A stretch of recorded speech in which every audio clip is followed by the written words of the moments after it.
রুকু সিজদায় যাওয়া বা ওঠার সময় কখন থেকে তাকবীর বলবো? কিছুটা চলে যাওয়ার পরে বা ওঠার পরে, নাকি বলতে বলতে? দয়া করে এই বিষয়টি আমাকে জানাবেন। প্রিয় ভাইরা, আমরা যখন সালাতে দাঁড়াই, সালাতে আমাদের তাকবীর হচ্ছে কমান্ড। এই তাকবীর অনুযায়ী আমরা চলাফেরা করি। এখানে দুইটা গুরুত্বপূর্ণ বিষয় আছে, একটা হচ্ছে ব্যক্তিগত সালাত আর একটা জামাতের সালাত।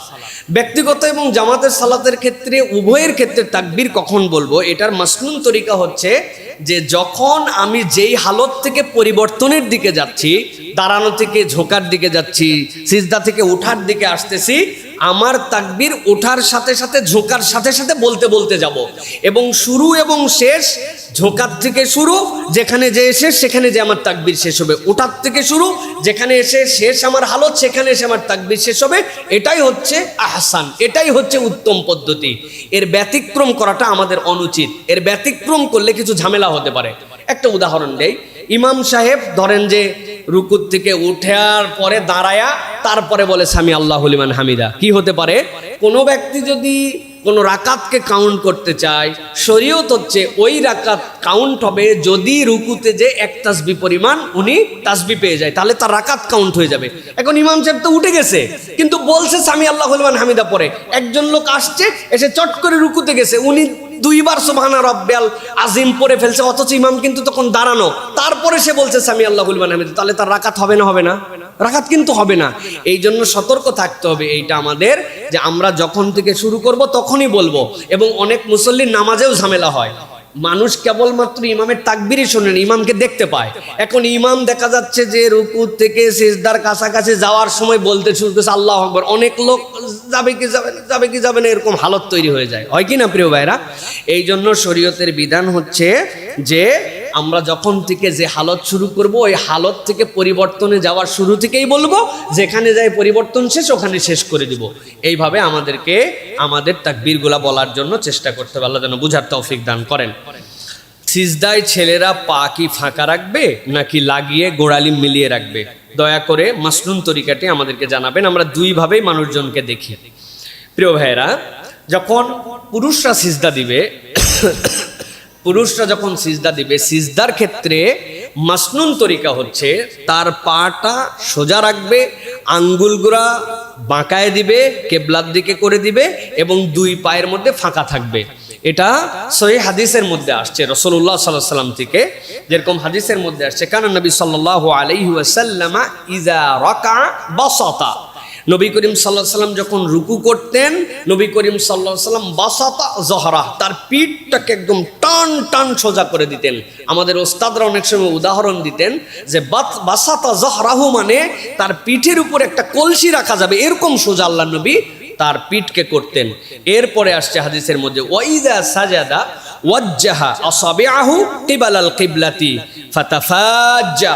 আল্লাহ নবী সাল্লাল্লাহু আলাইহি ওয়াসাল্লামের ব্যাপারে বলা হচ্ছে, যখন নবী করিম সাল্লাল্লাহু আলাইহি ওয়াসাল্লাম সিজদায় চলে যেতেন তখন তার পাকে সোজা করতেন, নখগুলা ভাঁজ করে কিবলার দিকে দিতেন, ফাতাফাজ্জা। এরপর আল্লাহ নবী সাল্লাল্লাহু আলাইহি ওয়াসাল্লাম দুই পায়ের মধ্যে ফাঁকা থাকতে। ইবনে হাজার আসকালানী রাহমাতুল্লাহ ব্যাখ্যা করেছেন, ফাতাফাজ্জা মানে হচ্ছে ইয়ানি ওয়াসা বাইনা রিজলাইহি, দুই পায়ের মধ্যে তিনি তখন ফাঁকা রাখতেন। সুতরাং ফাঁকা রেখে কিবলার দিকে নখগুলাকে খাড়া করে দিয়ে এইভাবে সালাত আদায় করা, এটাই হচ্ছে উত্তম সিজদা দেওয়ার পদ্ধতি। হানাফি ফকি যারা, অন্যান্য যে সকল ফকি আছেন তারা এটাই বলেছেন। তবে একটা হাদিসের মধ্যে ব্যতিক্রম কথা এসেছে, লাগায় যাওয়া, দুই পায়ে লাগায় দেওয়ার কথা আসছে, কিন্তু সেটাকে অন্যান্যরা মুহাদ্দিসরা এটাকে একটা বিচ্ছিন্ন বলেছেন, শাজ, মানে রেগুলার যে সকল হাদিস আসছে এর ব্যতিক্রম হিসাবে। এইটা লাগানো বা না লাগানোর দ্বারা আপনার নামাজের ভাস্ট কোনো ক্ষতি হয়ে যাবে না, কিন্তু আল্লাহর নবী যেই তরিকায় পড়েছেন সেই অনুযায়ী সিজদায় যাওয়ার সময় পা খাড়া থাকবে, নখগুলা কিবলার দিকে থাকবে, দুই পায়ের মধ্যে ফাঁকা থাকবে। এটাই স্বাভাবিক এবং মাসনুন পদ্ধতি। আমরা নিজেরা এই আমল করার জন্য চেষ্টা করব ইনশাআল্লাহ। মিডিয়াতে এক লোক শেখ আহমদুল্লাহকে বাজে কথা বলেছে, আপনার মন্তব্য কি? প্রিয় ভাইয়েরা, মানুষের কথায় কি বা আসে যায়? যে যার গুণ আর যে যার কাজ দ্বারা পরিচয় যাবে। আমাদের মনে হয় এইগুলা কিছু কিছু কথাই যে প্রশ্নগুলো আমাদের কাছে দিয়েছেন, এইগুলা কিছু কথা তারা লাইমলাইটে আসতে চায় জন্য এই সকল মানুষের বিপক্ষে কথা বলে। কেননা দেশের মানুষ জানে কে কতটুকু দেশের জন্য কল্যাণের কাজ করেছেন। বাংলাদেশে কোনো বেসরকারি সংস্থা এখন পর্যন্ত শত শত কোটি টাকার চ্যারিটি ওয়ার্ক করছে। সেই কবে ফেনীর বন্যা হয়েছে, আপনারা সকলে সার্ভিস দিয়ে আসছেন, ঠিক না ভাই? সেই বন্যা হয়েছে নোয়াখালীতে, আপনারা সার্ভিস দিয়ে আসছেন। বন্যার কথা আপনারা ভুলে গেছেন, আসুন্না ফাউন্ডেশন এখনো বলে নাই। এখন পর্যন্ত 2 বছর পার হয়ে যাওয়ার পরেও ওই মানুষগুলোকে ধারাবাহিকভাবে ঘর বানিয়ে দেওয়া হচ্ছে, ওই ফান্ডকে আলাদা করে রাখা হয়েছে, এই হিসাব করে করে এই কাজগুলো চলতেছে। আপনি মনে করেন না এই দেশে বিভিন্ন জায়গায় এরে ফাঁক খোলে, ওর ফুকা খোঁজে, খুঁজে খুঁজে সব বের করে, আসুন্নার পিছনে মানুষ নাই? আছে। কিন্তু এমন আল্লাহ রাব্বুল আমিন আমানতদারিতার সাথে এবং স্বচ্ছতার সাথে এই শায়েখ আহমদুল্লাহর নেতৃত্বে এই কাজগুলো করাচ্ছেন, যারা খুঁজে ওই জায়গাতে যায় দেখে আর পারে না, তখন কি করবে? তখন কিছু পাগল ছাগল চিৎকার চেঁচামেচি করে। পাগল ছাগলের চিৎকার চেঁচামেচি কিছু যেরকম যায় আসে না, সাথে সাথে আমরা প্রশাসনের কাছেও বলবো, কোনো ব্যক্তির চরিত্র হনন করা, যা নয় সেই কথা বলা, এই কথা বলার নাম মত প্রকাশের স্বাধীনতা নয়, বরং তাকে আইনের মুখামুখি করে জিজ্ঞাসা করতে হবে, এই কথা তুমি কার ইন্ধনে বলো এবং কেন তুমি বলো। যদি তুমি যে কথা বলছো এটার প্রুফ থাকে, প্রুফ দিতে হবে, না হলে তোমাকে মানহানির মামলার অধীনে আনতে হবে, ঠিক কি না? কারণ এইটা যদি একদম ছাড় দিয়ে দেওয়া হয়, একদম যা ইচ্ছা সে বলে ফেলবে। আল্লাহ রাব্বুল আমিন তাকে বোঝার তৌফিক দান করুক। পাগলামু ছাগলামি করে মার্কেট পাওয়ার চেষ্টা করা যায়, কিন্তু এই মার্কেট বেশি দিন চলে না প্রিয় ভাইয়েরা।